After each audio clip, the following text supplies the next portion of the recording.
This is a type of bread. One, this is a banana bread, originated of America, introduced during colonial period.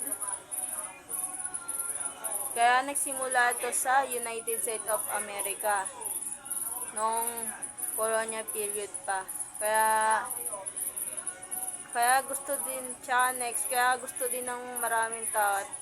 Masaya sila kapag kinakain ito kasi may good nutrition food po kasi itong banana, kasi nga tulad niya banana is a good nutrition kasi meron siyang benefit tulad ng potassium. Kaya hindi lang basta tinapay, may nutrition din siya. Kaya masarap to pag kinain ang banana bread. Next, pretzel. Originated Southern Germany. May soft-shaped po siya. Then may with different shape. Yan. Kita nyo naman ang natin. Then, kaya gusto ng maraming tao kainin to at nagiging masaya sila dahil sa korte nito, lalo na sa mga bata, dahil hindi lang basta tinapay siya hindi siya basta bread. Tingnan mo, may shape din siya, kaya maraming bata magiging ganyan dito. May iba't ibang flavor din tong bread na to. May strawberry, milk, and chocolate. Tulad na lang ito, chocolate po to. Yan, preserved bread po yan. Yan.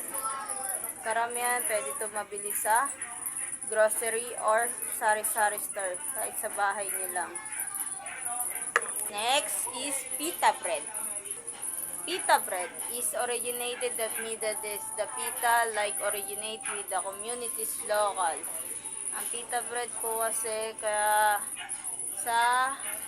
gusto na maraming tao to sa Middle East or sa Pilipinas din. Kasi isa po to sa dessert nila. Then is talagang masarap pag kinain to. May flavor din siya. May ube or chocolate. Pwede siya lagyan. Ginagawa talaga tong dessert ng Middle East. Kaya masaya sila pag kinakain ng maraming tao to. Hindi lang talagang nakaka-enjoy sa nila. Isang historical din po kasi itong mga bread nitong pinapakita ko sa inyo. Tsaka sa itong mga tinapay na to, type of bread na to, pinakita ko sa inyo. Kasi, kaya naging comfort food to kasi hindi lang sila basta bread lang. Kasi may historical din kasi sila, lalo na sa nununuan pa natin, lalo sa ibang bansa o sa atin. Kasi talagang story na talaga sa atin to, lalo na may makuha din tayong knowledge sa nila kung paano gawin to, ganyan. Binigyan tayo kakalam para matutunan natin sa henerasyon ngayon.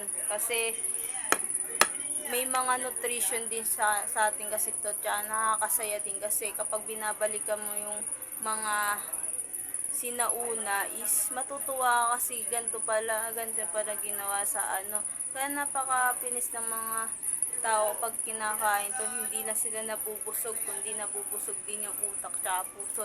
Lalo na pag nalaman nila yung historical nitong mga pagkain tong pinakita ko. Lalo na napaka-comfort food talaga tong mga pagkain na to.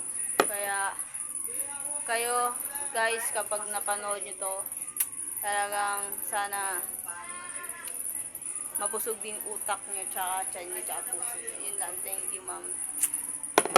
Thank you po, ma'am.